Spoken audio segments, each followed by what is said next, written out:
ప్రతిఘటన టీవీకి స్వాగతం. క్షణక్షణం మీకోసం. తెలంగాణకు ఐఎండీ రెడ్ అలర్ట్. అతి భారీ వర్షాలు, విద్యా సంస్థలకు సెలవు. బంగాళాఖాతంలో వాయుగుండం ప్రభావంతో భారీ వర్షాలు దంచుకొడుతున్నాయి. ఏపీతో పాటు తెలంగాణ రాష్ట్రంలో కూడా భారీ వర్షాలు పడుతున్నాయి. దాంతో వాతావరణ శాఖ తెలంగాణకు రెడ్ అలర్ట్ ప్రకటించింది. విద్యా సంస్థలకు సెలవు ప్రకటించారు. అటు హైదరాబాద్ ప్రజలు కూడా అప్రమత్తంగా ఉండాలని హెచ్చరికలు జారీ అయ్యాయి. బంగాళాఖాతంలో ఏర్పడిన అల్పపీడనం కాస్త వాయుగుండంపై తీరం దాటనుంది. తెలంగాణలోని పలు ప్రాంతాల్లో భారీ వర్షాలు నమోదవుతున్నాయి. కొన్ని ప్రాంతాల్లో అయితే భారీ నుంచి అతి భారీ వర్షాలు పడుతున్నాయి. సూర్యాపేట జిల్లా హుజూర్ నగర్లో 29 సెంటీమీటర్ల వర్షపాతం నమోదైంది. మదిరాలో 20 సెంటీమీటర్లు, మహబూబాబాద్లో 16.9 సెంటీమీటర్లు, నెక్కొండలో 25.9 సెంటీమీటర్ల వర్షపాతం కురిసింది. తెలంగాణలో ఏ జిల్లాలకు ఏ అలర్ట్ జారీ?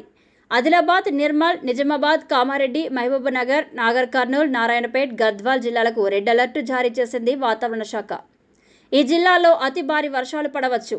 ఇక కొమరంభీం, ములుగు, భద్రాద్రి, వరంగల్, ఖమ్మం, హనుమకొండ, జనగామ, వికారాబాద్, సంగారెడ్డి జిల్లాలకు ఆరెంజ్ అలర్ట్ జారీ చేసింది.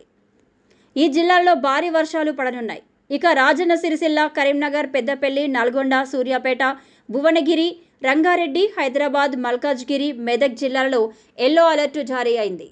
ఈ జిల్లాల్లో మోస్తరు వర్షాలు పడనున్నాయి. తెలంగాణలో మరో 2 రోజుల నుంచి భారీ నుంచి అతి భారీ వర్షాలు పొంచి ఉండడంతో ప్రభుత్వం అప్రమత్తమైంది. హైదరాబాద్ సహా తెలంగాణలో పలు జిల్లాల్లో విద్యా సంస్థలకు సోమవారం సెలవు ప్రకటించారు. అత్యవసరమైతే తప్ప బయటకు రావద్దని ప్రజలకు సూచిస్తున్నారు. మరోవైపు రాత్రి నుంచి హైదరాబాద్ నగరంలో మోస్తరు నుంచి భారీ వర్షం నమోదవుతుంది.